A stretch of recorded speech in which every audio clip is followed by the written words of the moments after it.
নমস্কার, আজকে রান্না করব পাকা আমের চাটনি।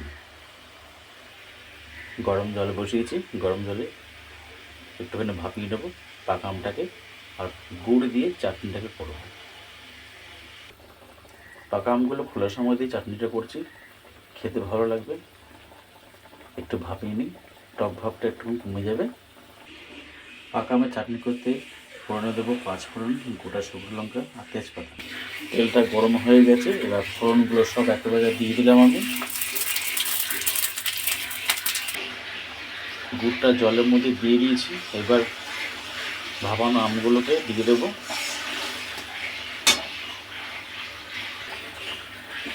ভাপানো পাকা আমগুলো এবার গুড়ের রসের মধ্যে দিয়ে দিলাম।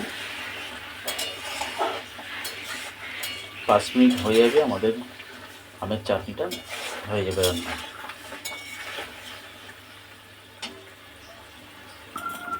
আমাদের পাকা আমের চাটনি হয়ে গেছে, আপনারা এইভাবে করে খাবেন, খেতে খুব ভালো লাগবে। 5 ফোড়ন, শুকনো লঙ্কা, তেজপাতা আমি দিয়েছিলাম। আপনারা কেউ চিনি দিয়েও করে খেতে পারেন, আমি আজকে গুড় দিয়ে করলাম। যদি ভিডিওটা ভালো লাগে, লাইক, শেয়ার, সাবস্ক্রাইব, কমেন্ট জানাবেন। আজকে ভিডিওটি শেষ করলাম। নমস্কার।